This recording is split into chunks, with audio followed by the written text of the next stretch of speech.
The suppression of the use of marijuana and of the forces lurking behind it are the most important jobs this department is now engaged in. In 1930, the records on marijuana in the Washington office of the Narcotics Division scarcely filled a small folder like this. Today, they fill cabinets. Welcome, ladies and gentlemen, Coloradians and everyone that's smart enough to listen from the outside. It's one of the most amazing plants we've ever discovered. The pot party, the trippers, the grasshoppers, the hip ones, all gathered in secrecy and flying high as a kite. Wheaties! I got Wheatie Bucks! Emergency intro on today's podcast. We come to y'all with breaking news. Not only did Kip visit Buc-ee's, but also our least favorite restaurant in the town is suing another restaurant, so we wanted to come and address the conversation that has been the talk of Denver Post and Denver Food Reddit. Chris, you read the article, and for those that haven't, the owners of My Neighbor Felix, the gentleman, his name I can't pronounce properly, so I'm not going to try, are suing the founders of Alma Fondafina restaurant right there in Lowhigh's neighborhood for a breach of a non-compete when the couple left the position, or one of such left the position at working, whether for corporate or for one of the locations of My Neighbor Felix. Hands down, one of the bottom feeders of the community in terms of quality of food. If you're going there to get laid or like drink shitty sugary margaritas, by God, have at it. Yeah. But at the same time, in terms of restaurant and the quality of food, we're talking about two totally different kinds of foods and genres of restaurants. And so this lawsuit is the second one that they've levied at her. The first one was already was dismissed from what I was told, something of that nature. So they're back at it with more legal jargon in the Post, suing a local restaurant. I feel bad for the PR firm that has to work with this restaurant group. Yeah, and in the pantheon of shitty places that we hate, I would say My Neighbor Felix might be just like a millimeter above Federales.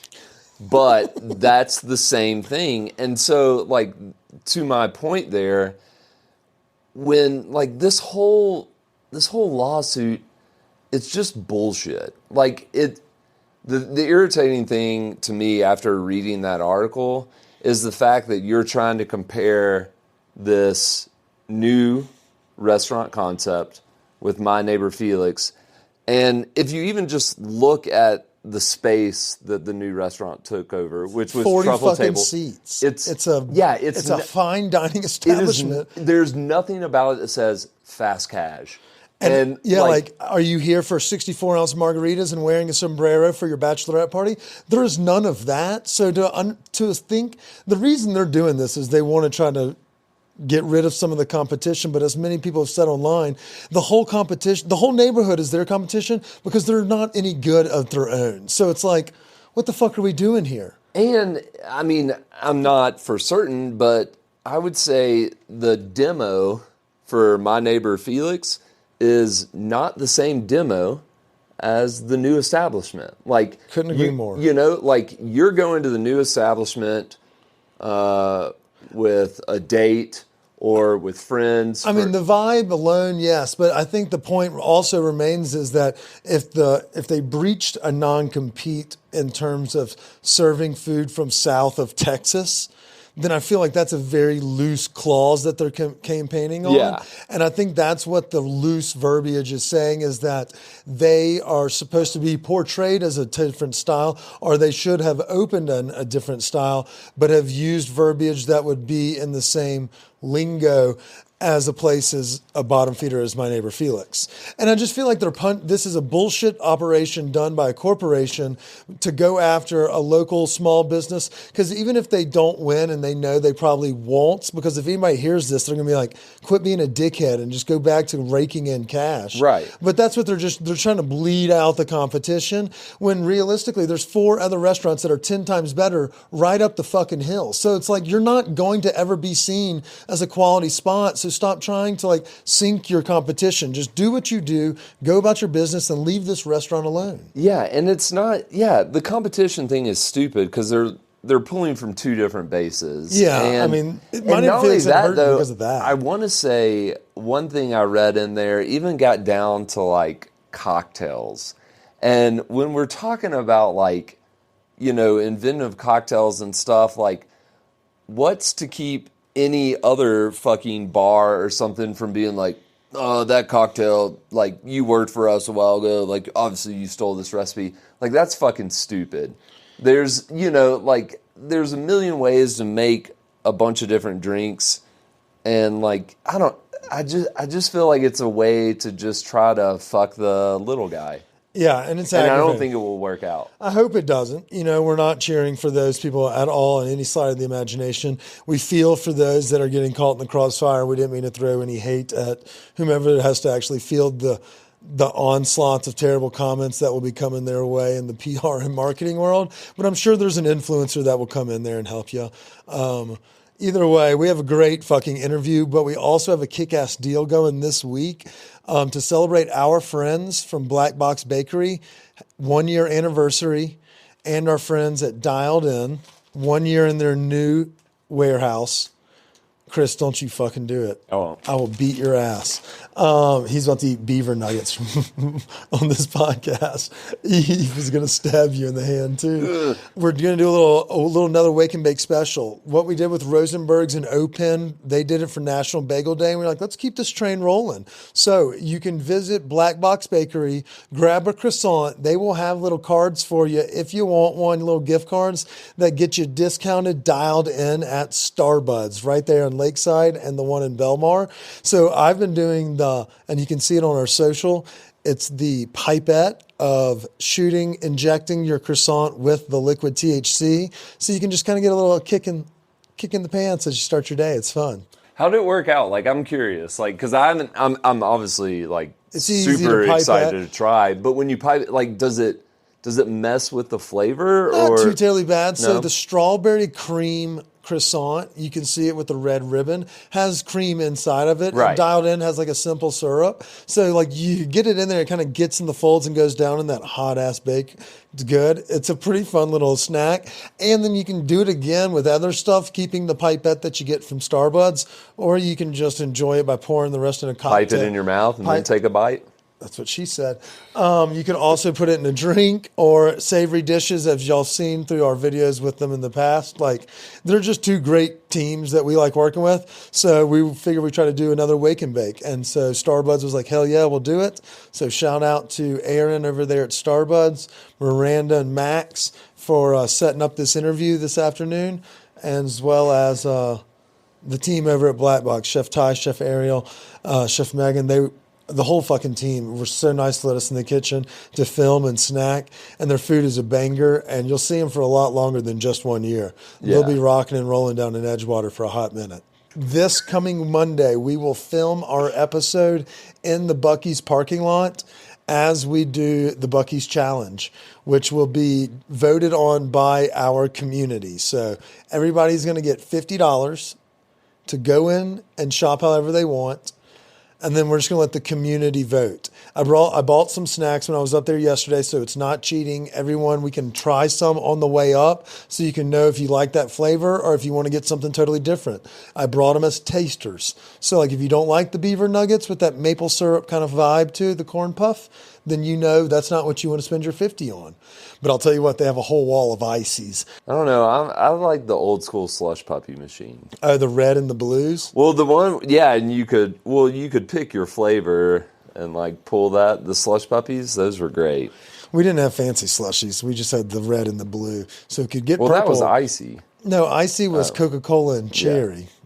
That's true. And then 7-Eleven was like, welcome to Mountain Dew land. See, I just wanted to be known that I have never stepped foot in a Buc-ee's, so I'm going in totally blind. Obviously, you've done some recon work trying to get a leg up, but I went up there with CNN. Eve and I are going to blast you on this. I mean, it's just for fun. It's just to make a road trip for the group, and I thought it'd be good to make content with y'all up there at a Buc-ee's. You've never been, and she hadn't been in a hot minute, and she's excited. She got reposted by Buc-ee's when I gave her a shout out. Buc-ee's reshared it with their 350,000 Even people. I just want this to be a fair and not rigged.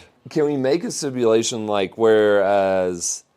Okay, so how many categories in the draft are we going to have where we like... I think it's whoever spends the 50 the wisest. So if you're a big Airheads person, get 7 blue Airheads. I don't give a shit.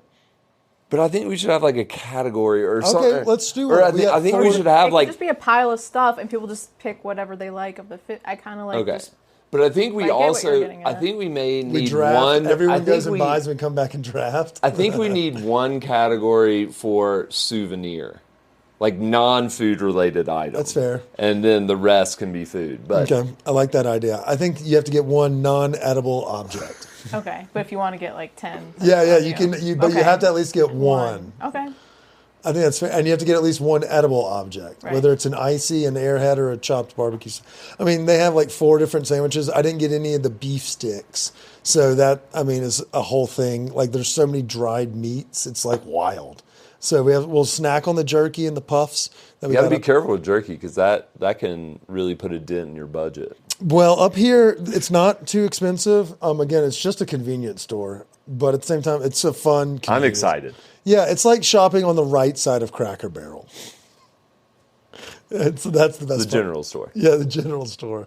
Yeah, that's what it is. It's like you can get a grill. I didn't see any lawnmowers. That's a spoiler I'll give you, Eve. There's no lawnmowers. I don't hate everyone put it in a pile and then we draft out of it either. And they don't allow, like, it's not like a trucker stop? No trucks. See, that's what I was thinking. I was thinking it would have been a place where they have, like, there's a shower stalls. Maybe at other ones. It's the nicest bathrooms, and they're huge as well. But maybe, I don't know why they don't allow trucks or if that's all of them. I just don't recall. Either way, we wish all the best to the team at Alma Fondafina. If y'all do a fundraiser or if y'all host an event to help pay for legal fees, we will happily promote that on this here podcast. With no further ado, it's Wake and Bake season with our friends from DialedIn. Welcome back, ladies and gentlemen, to another week or another episode of Stoned Appetit. I forgot it's a Thursday. Either way, we're about to have a big old time. I'm Lady McTinney down in the studio by myself because I have a kick-ass interview we're doing right here in the smack dab middle of the day. While we do miss CB and Eve, we've got a kick-ass guest joining us today, presented by our friends at Seed Money Consulting. Max Vansluys. Did I say that right? That's perfect. That's perfect. Dude, you're not going to believe this, but I mess up just about everyone's name, so... The fact that I got someone with such a wacky last name and I got it right, I'm very proud of myself. Spot on, Kip. Spot on. Max works for DialedIn Gummies. Y'all have heard us, flog their horn before. We love their edibles.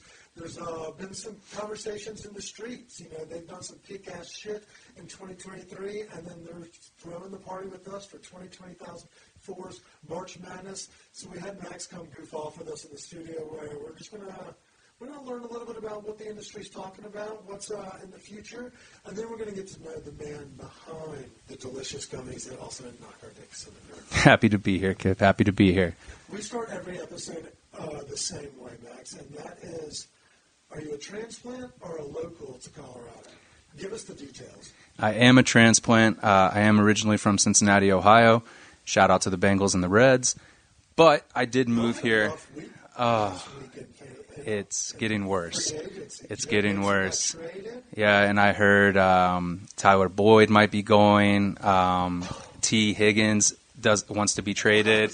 So I don't know who Joe's going to throw it to this season. Poor Joe. Poor Joe. Just him and Jamar, which that'll be an easy read for the defense. So. Well, okay, so No. Chris or Heath will give me a side eye. I'm going to do it like 20 times. So you went from Cincinnati to... Cincinnati. I bounced around a lot. I went to college down in Florida, but most importantly, I came out here, please don't hate me, from Southern California. But... They're not going to hate you. I mean, you're kind of... I changed my plates, so they're not Cali plates anymore. You're kind of in the cargo plant community. You went from Ohio to Florida. Florida, and I mean, if you're a Gator, you're definitely wearing cargo shorts. So I don't think you're hated on out here. Maybe the license plate. Someone probably thought Custom Cat. Definitely happened. I had to change those very, very quickly, but we have Colorado plates now, and a Colorado favorite car, so I feel like I fit in now. What are you, Subaru or Toyota? Toyota. There we go. There you the go. Little rack, or do you have the little ladder on your I do not. I don't have the little ladder. That's a Colfax thing. I love it when she sees them. She's like, oh, what are you going to do? Like climb up on the little roof? To get in that little box up top that you have nothing in. I love it.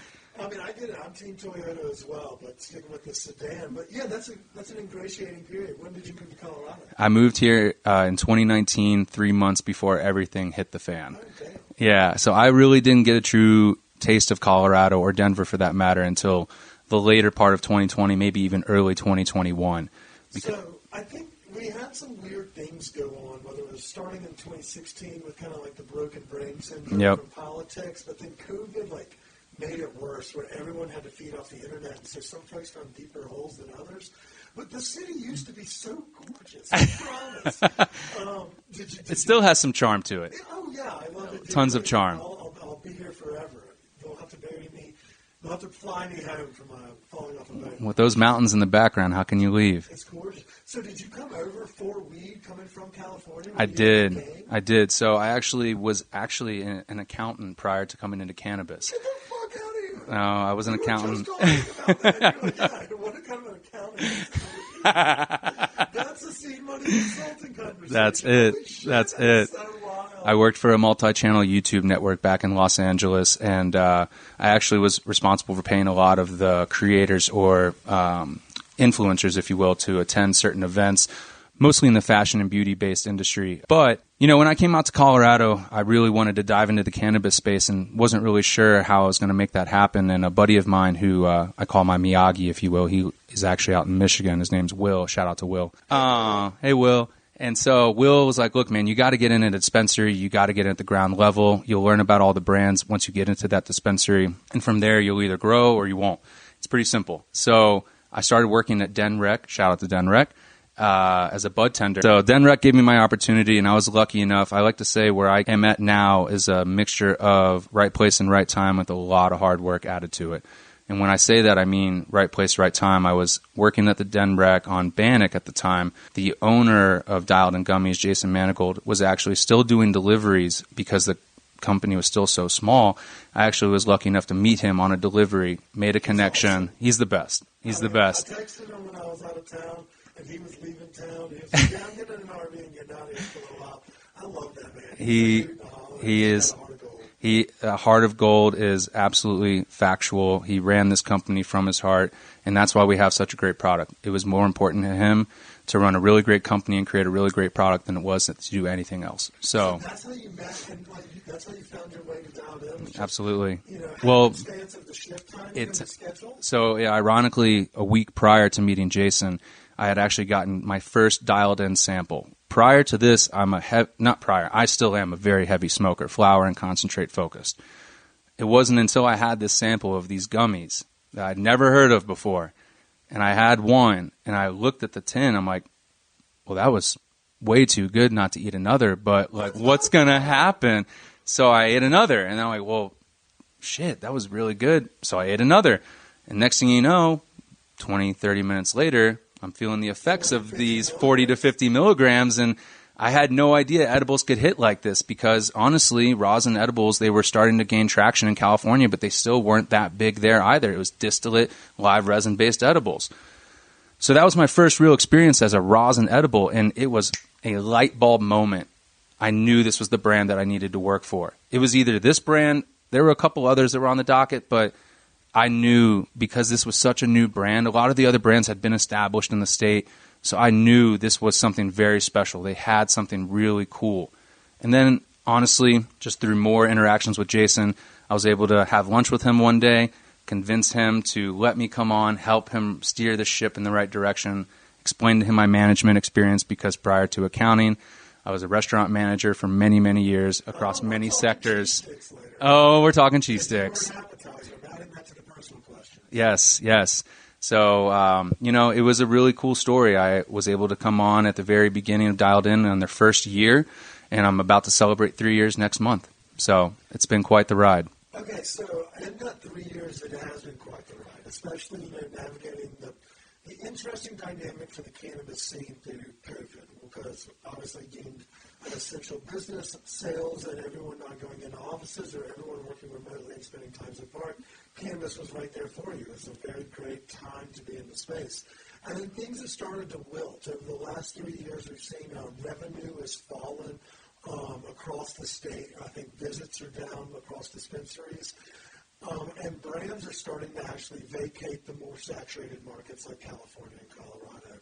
What have y'all been able to do that's been so successful and kind of gain that market share where that y'all can still, hold true and hold steadfast and continue to be, maybe $1 or $2 more expensive, but in everybody's hands and the fan favorite across the community? Yeah, I say there's a couple answers to that. I say the first one is our collaboration model, right? We started at the very beginning. We really couldn't afford the flower that it took to make the rosin to make our edibles. So Jason took it upon himself to create a collaborative model where we used 14ers flower, created rosin with it, and then that rosin is what we made the edibles with. So it started with 14er, and then it expanded to other flower brands, then to concentrate brands. But what ended up happening was you saw our product on shelves, and then you would see the Collaborator logo at the top of the label, and that was something that had never been seen before in the state.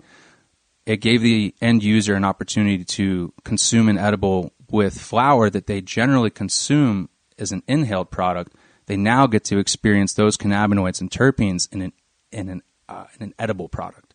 So it was something special that really hadn't been seen before, in terms of a lot of the other edible brands didn't really highlight or advertise where their starting material came from. And why wouldn't you? Because it's fire in, fire out, right?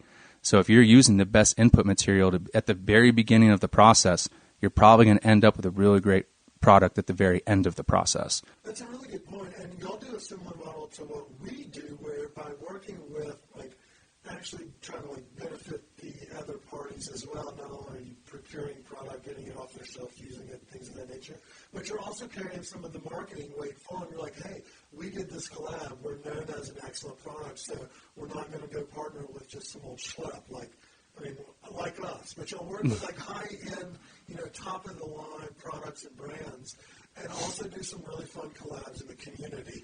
I'm specifically thinking of the Deion Sanders Coach Prime. We love that tune. It may be on the wall somewhere, but y'all done a lot of those cool ones, so y'all kind of grown out into more of a lifestyle brand than just, an edible product line. Yeah, the collabs really, last year in 2023, we did collaborations with, I want to say, about 42 different suppliers, whether, we're talking flower or concentrate. But, beyond that, Kip, it went outside of cannabis. We worked with musical artists. We worked with local Colorado artists. We worked with companies like yourself with Stoned Appetit. Last year, badass podcast. Second to last on the James Beard Awards. That's not what's important. What's important is the content, right? And what you're putting out. That's what we're going to keep telling ourselves. That's right. But no, y'all really have. Y'all kind of embraced yourselves into these other communities. And it's those that, prefer a quality over maybe a quantity or something of that nature, but also those that can respect the culture of it's an artistry, Oh, absolutely. The fucking things taste delicious. You really can't eat those little bricks of joy. And then y'all added the THC syrup, which everybody knows.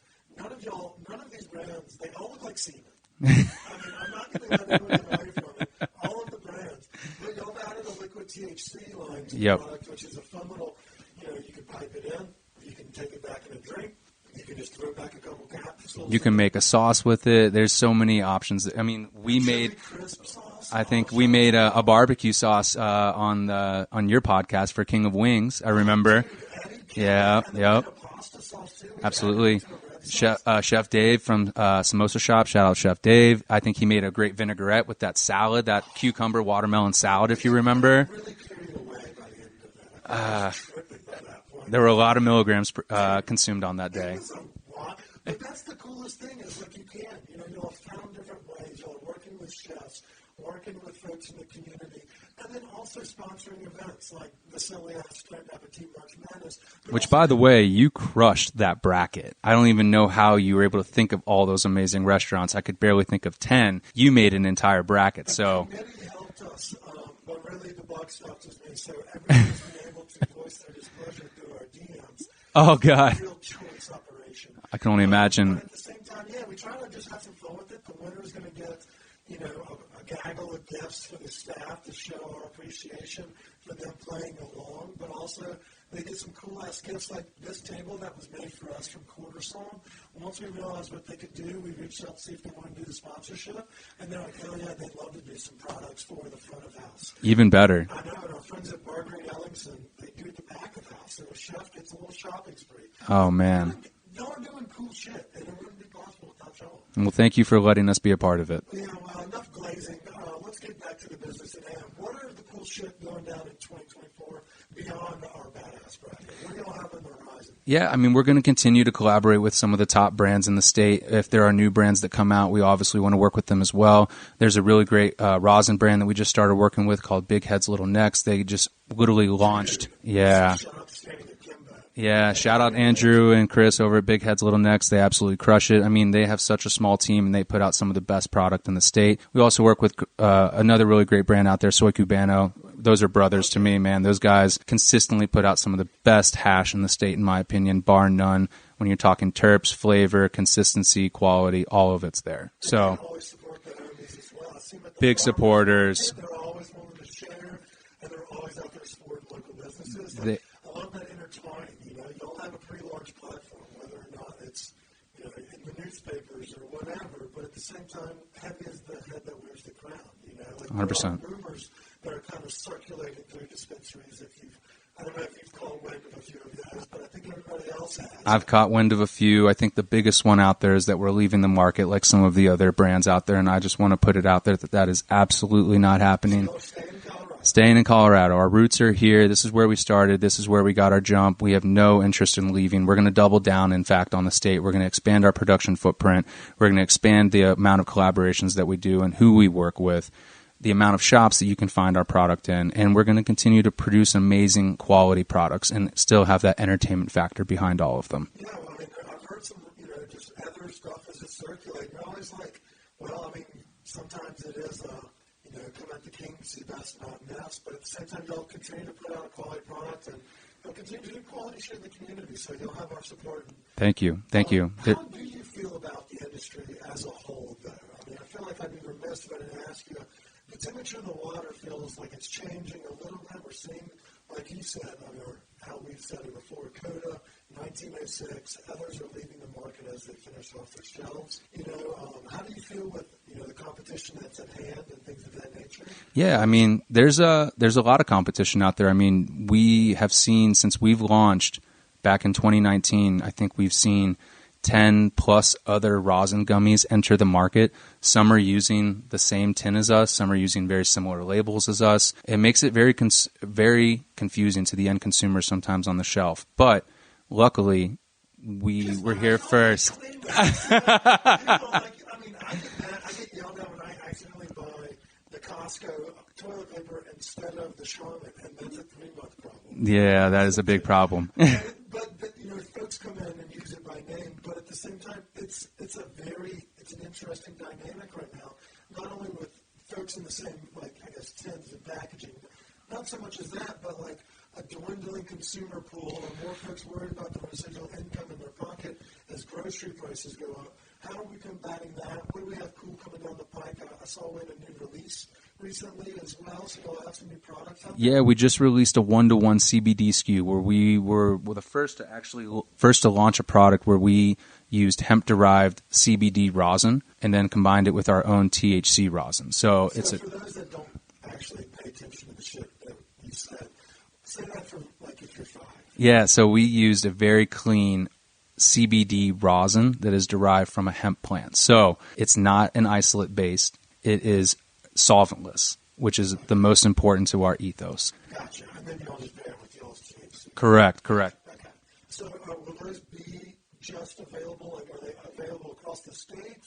Just in gummy form? Just in gummy form right now in tins, and it is available in, I believe, over 150 stores in the state, and that number is growing as we continue to produce more. I believe we've already produced 50 batches of it so far since the launch. All right, maybe I'm a little late to this party. No, it's okay. Welcome to it. So I would be remiss if I didn't ask these questions for Chris. first off, he loved the 50s. Was the medicinal scene, was it just too difficult to maintain the medicinal side and continue, scaling this production on the recreation side, or why did we lose you? Yeah, it's a little bit of it's a kind of a double-ended question, but the main factor to it was we were very fortunate actually to get our own license and our own MIP back in March. We're actually celebrating 1 year at our own facility this month, which is very exciting. Yeah. But unfortunately, when we did purchase this license, it did not come with a medical license. And so we lost the opportunity to produce the product for a few months, but we found a MIP that allowed us to come in and produce that product still. Unfortunately, in that small amount of time that we left the market, a lot of our competitors entered in with 1,000 milligram edible. And unfortunately, using the material that we use and it being so high end in terms of the input material, it just became too expensive of a product to make if we want. 100, that's 100, it's 10 hundreds. Some of them have 2050s, but some of them are just 10 hundreds. I know that y'all were, a fan favorite with some of the medicinal groups that we worked with, but at the same time, it's used for medicinal purposes like pain management rather than using opioids. And, those that battle with things like whether it's sleep apnea or PTSD, there's a litany of other, diagnoses. But 100 milligrams, I would be like falling on the ground. A lot of people would. Gracious. Yeah, no, those were. We're going to have to get Chris some. We're going to have to get him to try. The guy is a machine. I swear to God. I don't know if it's because he has a fast. I don't think it's the metabolism thing because that's been debunked. But yeah. The guy can put down some millis. So. I can join him in that fight. I definitely. Oh yeah. What's your average dosage? I guess we'll dive into the personal questions presented by Starbucks. What's your average dosage when you eat? Are you high on your own supply? Oh yeah, definitely. I would say I'm putting back 50 to 100 milligrams a night. Get out of here. Yeah, no, definitely. Do you cook you go chop an onion after you eat 50 milligrams? Or is it okay, I'm done for the night. I've put my computer away. Let's watch The Office. Typically when I get home, I'll put 20 back right away. And then we start the cooking process. As we're cooking, might throw a couple more gummies back, take a dab or two, That was my next question. What have you been smoking on? What strains are you high on? What brands do you want to give a shout out to for that day? Definitely. Again, primarily I'm smoking a lot of Soy Koo, Big Heads, Little Necks, and Malik's. Malik's came into this scene hot. Flour's incredible. The 2 gram pre-roll. It's a beast. Oh, every time. Yeah, no, Malik. Shout out to Malik. He's a great guy. Really excited to be able to work with him and the product that he gives us on a weekly basis. Again, we are so thankful and grateful that we get to work with some of the best brands in the state, and they want to continue to work with us time and time again. We are forever grateful for that. Yeah, y'all don't seem to be burning too terribly many bridges. I mean, y'all keep seat back on batch like number 6,700. You're doing something right. I'll give you that credit. Thank you. All right, so Stone Appetit question of the week presented by Seed Money Consulting. If you need an accountant for tax season, don't wait. Reach out to them. You don't have to sign long-term contracts. You don't have to foot some large bill or let some internet company take all of your money without knowing if you're right or wrong. Work with a local company, one that understands your needs as a small business owner. Maybe you had a tumultuous 2023, opening a business, closing a business. Maybe you work in the cannabis space and it's a very gray area because our elected officials are all dickheads and don't actually do anything on Congress when we send them to. But maybe those are the situations. Our friends at Seed Money Consulting work with a litany of businesses across all of those platforms and profiles. Reach out to them, Google them. They're right there in Greenwood Village. All right, if you were an appetizer on a Chili's or Applebee's menu, what appetizer would you be? Is it wrong to say the sampler? Yeah, you can't do that. I can't do that. Okay, cheese sticks all day. Cheese sticks all day. No. I love a good Moss stick. I actually, when I lived in LA, there was a place that would do a farmer's market every Sunday called Smorgasbord. I don't know if you've heard of it. They have one out in New York as well, but they had a mott stick vendor there that would use their own fresh made mozzarella, cut them into these fat chunks of mozz, fry them right then and there. It was exceptional. Those things really are immaculate. Even at the Chili's. Wait, where's your favorite mott stick in Denver? So it used to be at this place called Knox Street Pizza, but they're No. I know. It was at first in What happened? They just went under. Okay. Local pizza spot. COVID was there. There's a lot of pizza here in the state, or in the city, too. I mean, I think everybody has an opinion on it. I think it's good enough. It's serviceable. Yeah. I'm not going to fucking sit here and pretend like we're in Connecticut, but Longmont's got the best pizza in the state. Wait, who? Rosalie's in Urbanfield. Rosalie's is good. I like Grabowski's out in Lakewood. Yeah, they used to be in the store. Yeah, trust me, I walk there regularly, and when they moved, it was upsetting. So was the tavern style coming from Cincinnati, being a Midwest kid, we know everybody loves their fucking ranch-filled casseroles. Oh, yeah. Everybody, kind of win the deep dish and tavern style? Was it not in Chicago? No, so tavern style is pretty big in Cincinnati, and just your traditional, like, Basic Betty, hand-tossed, I'll be honest with you, I think everyone in Cincinnati ate Papa John's up until, like, 5 years ago. To be fair, that racist cunt was right across the line. He was right there. I've been to Louisville. Yeah. I've been to Louisville. It's a fine town. Solid. Stay open late? Great airport, according to Scott Satterfield. Oh, I don't know about that. Well, that's what he said. He's like, I love this university. Or, I like being here at this university. It's real close to the airport. And I was like, the fuck? That's all you have to say? Not Muhammad Ali, bourbon, blah. But anyways.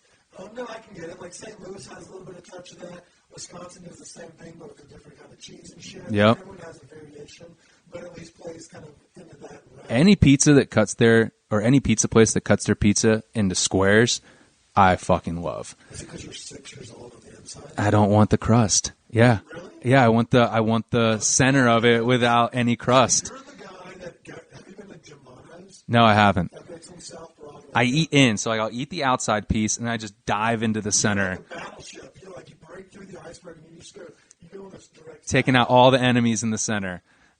That's okay, and especially with the tavern styles, I feel like those are always a little bit more soggy bottomed, like in that middle. Oh, yeah. I like those crispy edges on those taverns. That's what my wife likes, so it's a perfect 50-50. She takes the edges, I take the center. Okay, I like the question. I like the answer for both questions. Check out Germano's. Germano's, okay. I think if it's your first time, they give you pretty much like a bucket of free breadsticks and red sauce. Oh, man. They're literally the size of like if you do the distance between your pointer finger and your thumb, no matter how old or how big your hand is. That's how big every knot is, and there's like 25 of them. It's also as Grandma's Goodies, who has a great cheese stick, but the best cheese stick right now is at Mock Fam. That's what I was waiting for. All right, Mac Fam. Where's that at? It's on First and Broadway. Okay. Across the street from Punchbowl Social. It's a little Asian restaurant. Maybe has 10 tables. During their happy hour, they bring out mozzarella sticks. They top it with like a chili. Wait, you posted about this recently. Oh, man. I saw that. I like things spicy, even when they come out hot the other side. I will slurp these. It's topped with Szechuan chilies on top, so it's got a little, like, the Tulsa in it. So oh, yeah. A little oil grease on the outside that really tickles my pickle. And they usually do, like, a basil ranch for those that Ooh. Yeah, on everything. I would usually want a marinara with my mod stick. That usually causes a point. I love both. This one's not bad, but you can also get chili oil on the side and dip it in chili oil. So it's like the spicy cheese stick. It's magnificent. I'd be sweating like Ben Stiller from Along Came Polly. No, it's delicious. Oh, man. I feel like there's never been a bathroom scene that doesn't give me anxiety, whether they get locked in there accidentally or on purpose, and someone's coming in from the other side, or the toilet's clogging, or you're zipping your pecker up like Ben Stiller. There's never been a good bathroom scene. No. Golly. Yeah, that gives you PTSD. Dude, thank you so much for joining us tonight. Before we get you out of here, we have two quick questions. The first one is not a quick question. If you had a superpower, which one would it be? Oh, man. I'm going back to like all my X-Men, because that was the show for me. I was a big X-Men. I think I was a Nightcrawler guy, like just being able to zap into different places in any given second. That would be awesome. I don't think the whole invisible thing would be cool. I definitely don't want to read minds. I don't want to know what's going on. No fucking way. So the zapping, from like place to place, I'm all about that. Teleportation. Is what I also say, and how he does it, where he just yep. And even on the video game. Oh, yeah. Nightcrawler makes you sound have a tail on me, blue. But the power of teleportation is fucking the answer. Oh, yeah. If you wanted to fly, just teleport 200 meters up in the air. Yep. On Europe scale. Just teleport up there, and then teleport to the right 5 feet, like you guys when he's beating the shit out of someone. Yep. Because they'll just teleport here, punch you, just teleport there and do the same thing. And then kick so you. Why not do it 600 feet in the air and just do it all the way to Hawaii if you really wanted to fly? That's it. That's it. I couldn't agree more. That was a great answer. This was a great interview by me. Shout out to me. I'm the Max, before we go, big shit on the horizon. 2024 is just getting going. Yep. Can we get you back on to talk more details? So everything that we Absolutely. To disclose or like any events, promotions, things we need to get out there? Absolutely, Kip. We've got a lot of fun things coming up in 2024. We are planning on expanding outside of Colorado. We are planning on expanding our production line and having more SKUs to it. I'd love to come back in a few months to be able to divulge some of that information and talk about it with you and explain it to everybody in Colorado. But before I go, I do want to say big shout out to the DialedIn team. We have one of the best production staffs in the state, bar none, outside of cannabis, inside of cannabis. I'm extremely proud to work alongside of these individuals on a daily basis and couldn't be more proud of where we've come. No, y'all have got a great team over there, a product that everyone believes in and enjoys. I appreciate you taking the time to talk to us today. Shout out to our friend Miranda Burton for setting all Shout out Miranda. She is a gem of a human. We love her dearly. And shout out to Jason, wherever you may be. Yeah, Jason. We love you, bro. We love you, Big Bear. We hope everything's, the world is treating you well also. Until next week, don't forget, stay high, stay hungry. Cheers.